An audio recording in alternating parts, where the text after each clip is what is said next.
Frères et sœurs, comme Christian l'a annoncé tout à l'heure, j'aimerais relever une proposition d'un membre de notre communauté de revenir sur les fondamentaux, aborder des questions fondamentales telles que la repentance, le pardon, la grâce et bien d'autres encore. Donc je vais voir cette question-là et peut-être par la suite d'autres au fur et à mesure. Et aujourd'hui, pour voir ce point de la repentance, j'aimerais m'appuyer sur la parabole du Fils prodigue et essayer de comprendre sa psychologie et surtout l'évolution de cette psychologie. Et pour cela, je vais donc lire dans le chapitre 15 de Luc, les versets 11 à 19.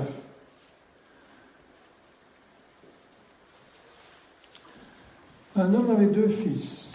Le plus jeune lui dit : « Mon père, donne-moi ma part d'héritage, celle qui doit me revenir un jour. » Et le père fit le partage de ses biens entre ses fils.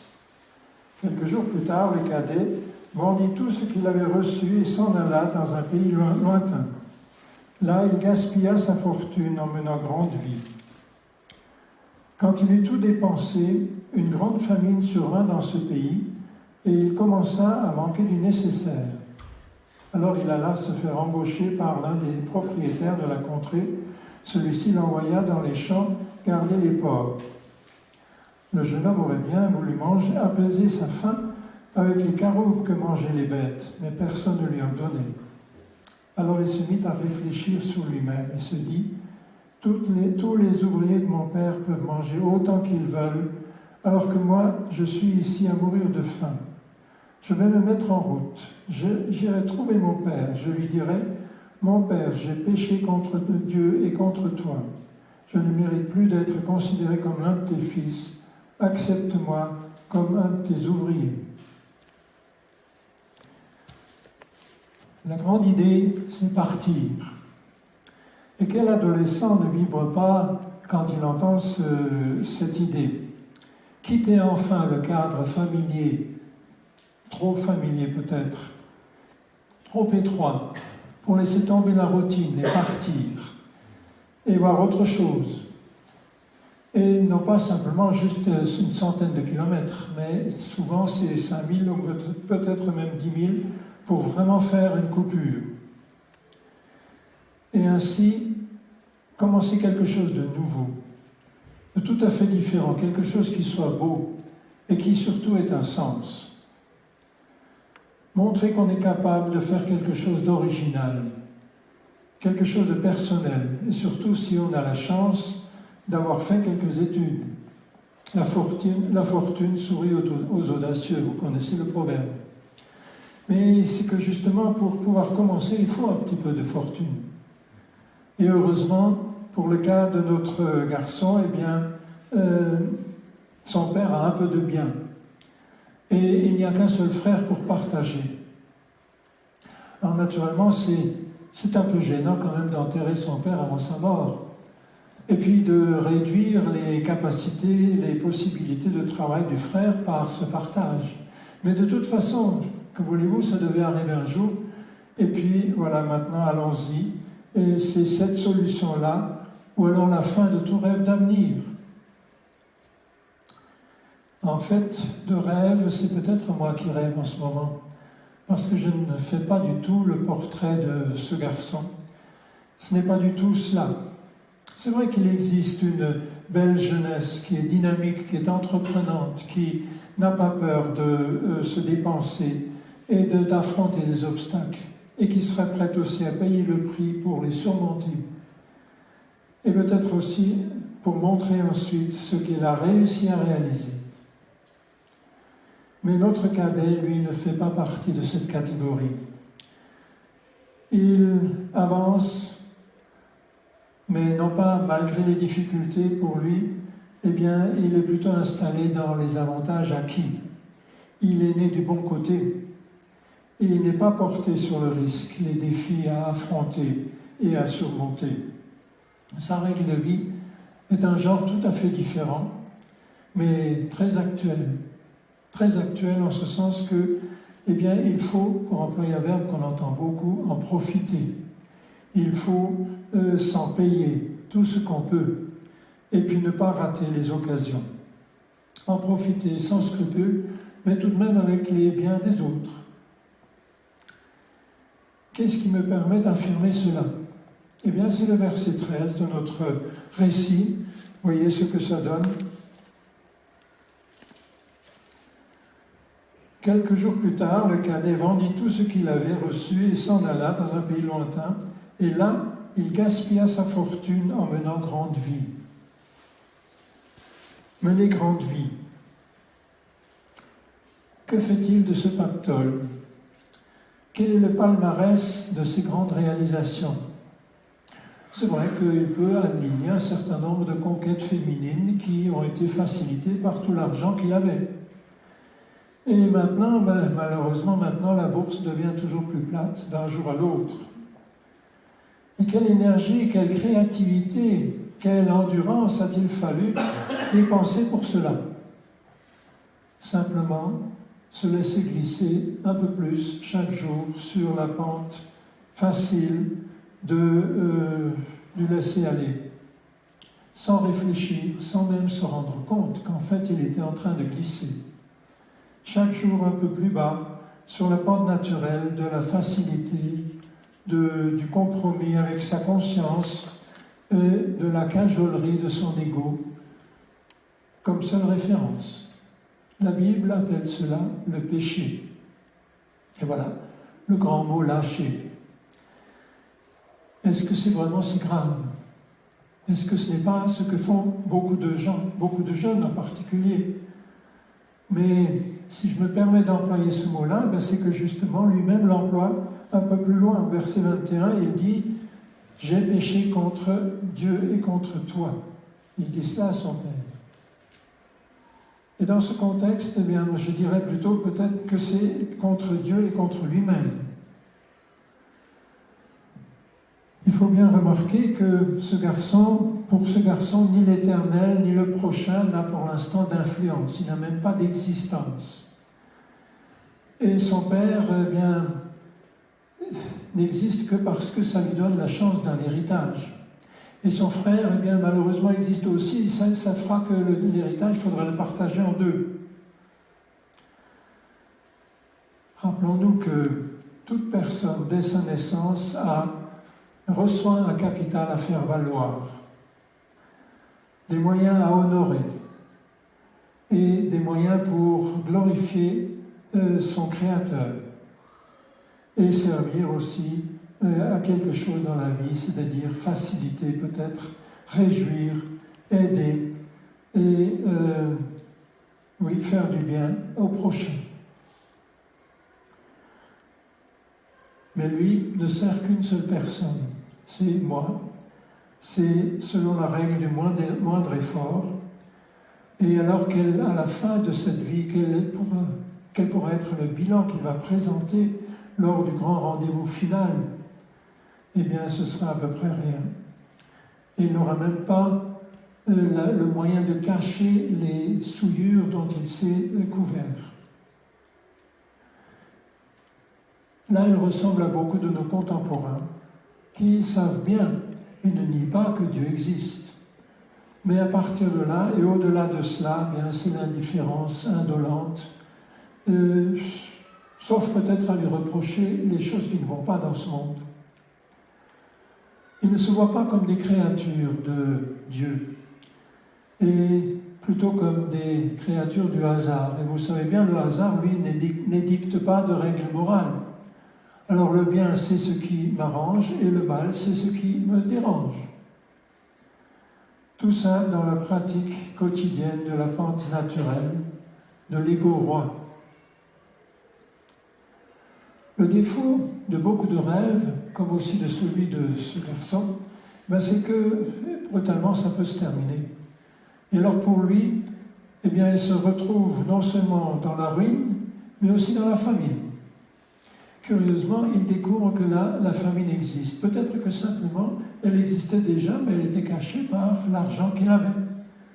Et comme il n'y a plus d'argent, maintenant la famine s'impose avec toute sa brutalité et son urgence. Il faut trouver une solution, et le plus vite possible. Et d'ailleurs, quand il y a une famine, on n'a pas beaucoup de choix. Il ne faut pas être difficile. On va prendre ce qui est possible. Et à ce moment-là, les emplois ne sont pas nombreux non plus. Pourquoi est-ce que je dis tout cela? Eh bien, c'est que sa première réaction, ce n'est pas de rentrer à la maison. Ce n'est pas de mettre fin à toute cette expérience tout à fait catastrophique. Ah non, alors, rentrer, ça signifie, eh bien, reconnaître qu'on s'est complètement fourvoyé, reconnaître sa honte, et même se coucher devant son père, et puis supporter les regards sarcastiques du frère. Pas question. On a quand même sa fierté, n'est-ce pas? Même dans la dèche. N'importe quoi d'autre sera une solution. N'importe quel gagne-pain lui permettra au moins de survivre, de subsister, peut-être de s'en sortir quand même. Vous voyez, la dégringolade, elle a continué et elle a bien avancé, mais malgré tout, on n'est encore pas au bout. Auparavant, tout au début, il s'agissait de tout changer. Il s'agissait de sortir du train-train habituel et de faire du neuf. Eh bien, qu'est-ce qu'il a changé jusque-là? Il a juste changé de lieu. Mais il n'a pas changé de mentalité profonde, il n'a pas changé d'attitude en face de la vie et en face des autres. Et maintenant même, le patron qu'il va trouver ne sert qu'à le sortir de sa difficulté. C'est la seule utilité qu'a cet homme-là. Et cette fois, c'est vraiment le comble. Qu'est-ce qu'il va faire comme métier? Garder des cochons. Moi, j'ai gardé des oies quand j'étais petit, mais un juif garder des cochons, je crois qu'on ne peut pas tomber plus bas. Là, il est vraiment au fond. Et qu'est-ce qu'il mange? Eh bien, il ne mange même pas aussi bien que les cochons. Parce que les caroubes que mangent les cochons, on ne lui en donne pas. Nous, on a vu un peu ce que c'était que les caroubes en Afrique. C'est des gros haricots qui sont finalement, c'est pas un plat de roi, mais ça peut se manger. Et pour des cochons, c'est pas mal. Et alors là, pour la première fois, notre cadet va faire quelque chose d'essentiel, quelque chose de décisif qu'il n'avait peut-être pas encore fait, en tout cas pas souvent. Cette fois, il change de manière de voir sa vie. Il change sa mentalité. Et il s'aperçoit qu'il a vécu comme un insensé et il condamne cette folie. Et pas dans la théorie simplement, mais avec ses pieds et avec son bâton. Il va partir. Encore une fois, partir, mais dans l'autre sens. Et cette chose si nouvelle qu'il n'a guère pratiquée jusqu'à présent, eh bien la Bible l'appelle, vous l'avez vu au verset 17, il se met à réfléchir. Alors, verset 17, il se mit à réfléchir sur lui-même. Je vais me mettre en route pour trouver mon père et je lui dirai, mon père, j'ai péché. Tout ce qui se bouscule dans sa tête et qui l'amène à cette décision concrète, cette nouvelle orientation, eh bien c'est le résultat d'une réflexion. Et c'est ça que la Bible appelle se repentir. Vous voyez le parallèle entre réfléchir et se repentir. Il y a une étrange parenté entre les deux mots. Voilà que son père ressurgit à l'existence et revient à sa pensée et même au premier plan. Et non seulement cela, mais aussi la vie qu'on peut mener à côté près de son père, tellement différente, tellement plus normale, disons tout simplement. Se repentir en réfléchissant, c'est donc remettre les choses à leur place et surtout aussi les personnes à leur place. Et cela sous la lumière de la vérité. Encore un grand mot, qui aussi a sa place là-dedans. Réfléchir, se repentir, la vérité. 3 notions fondamentales. Et vous le voyez, cette idée de se repentir, ce volte-face complet, eh bien, ce n'est pas un geste religieux particulièrement compliqué, pour lequel il faut respecter certains gestes, certaines paroles. C'est tout simplement un acte de bon sens, mais radical, d'honnêteté sans faiblesse, reconnaître les choses comme elles sont. Et cela, ça ramène au Père. Ça ramène à redonner à Dieu la place centrale, légitime du Créateur dans ma vie. 4 verbes sont importants dans ce verset 17. Réfléchir sur lui-même, se mettre en route, trouver ou retrouver son Père et lui dire, lui confesser. Voilà les 4 choses fondamentales dans cette repentance, dans cette réflexion.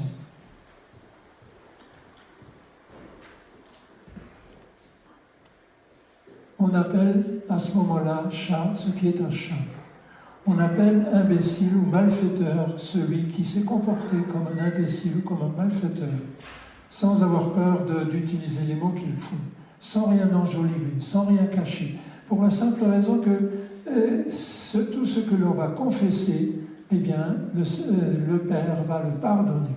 Et ce que l'on cache, ce que l'on garde, eh bien, il va falloir continuer à le traîner, avec tout ce que cela représente. C'est une démarche indispensable que Dieu attend. Mais qu'est-ce qu'il va en faire? Est-ce qu'il va en profiter pour condamner, pour écraser encore plus? Non. Il va pardonner, il va faire grâce, il va même bénir cette démarche. Il va la faire suivre d'un renouveau radical.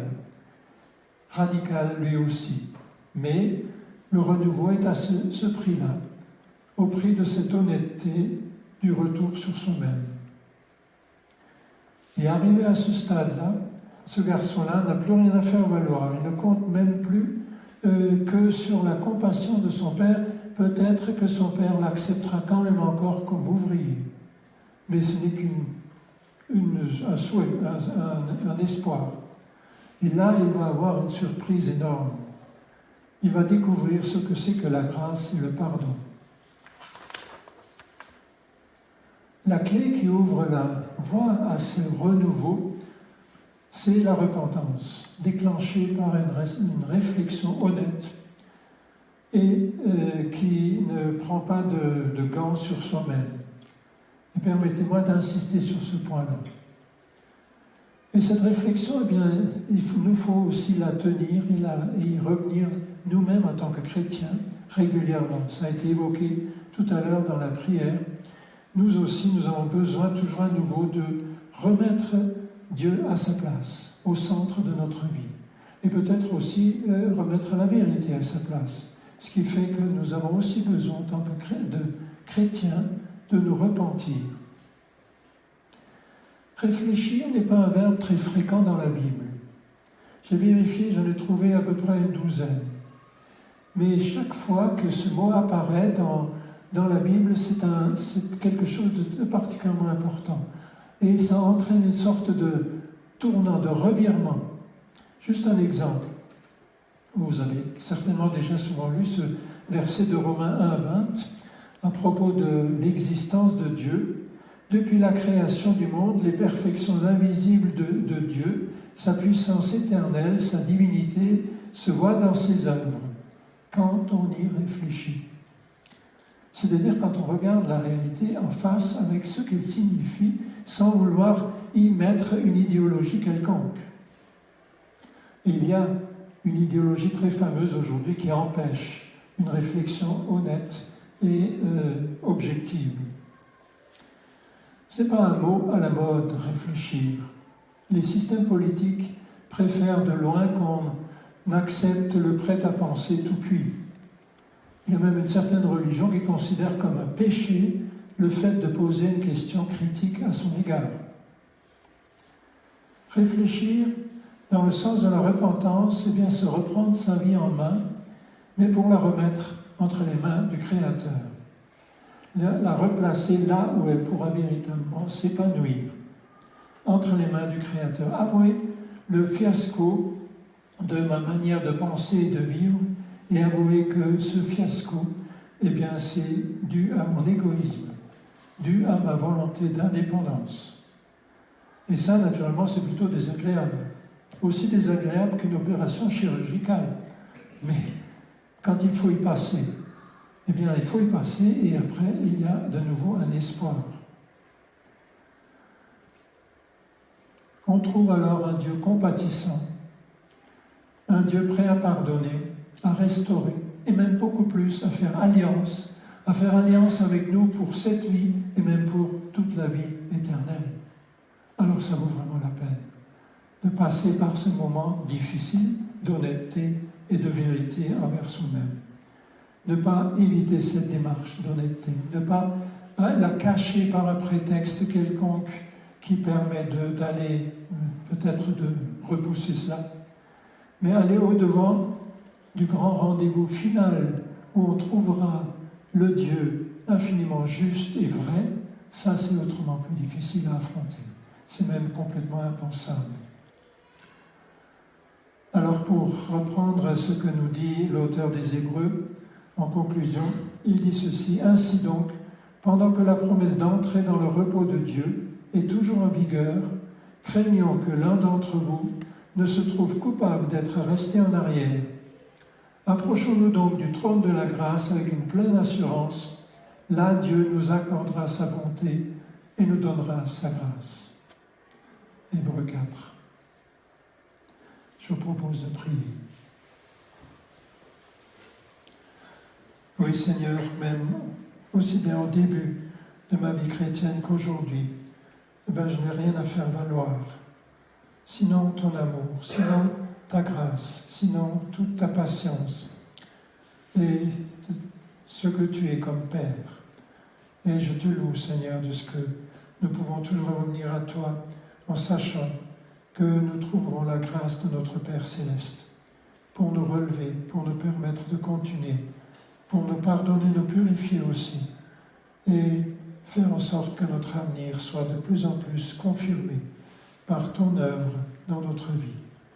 Transforme-nous, Seigneur, à l'image de ton Fils et glorifie-toi au travers de nous. En notre Seigneur Jésus. Amen.